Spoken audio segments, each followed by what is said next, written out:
Kabla sijaingia na wewe kwenye mahusiano, nilijua tu huna maajabu. Kumbe kweli huna maajabu, nimejionea mwenyewe. Kiuno kama cha Mwijaku and Baba Levo. Umelala umeganda kama sanamu.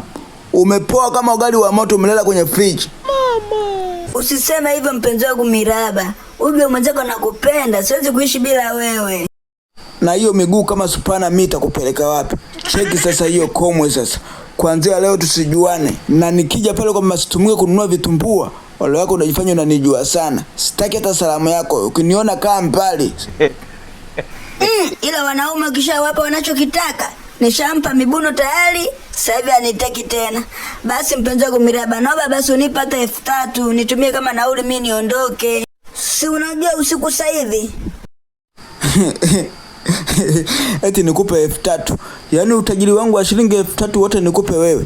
Ina maana kuomba jelo umeshindwa. Ndio uombe shilingi 3000. Wewe uone kama huo ni utajiri wangu pendwa. Sasa nakwambia hivi, siwezi kukupa kitita cha shilingi 3000. Labda nikupe jelo uondoke.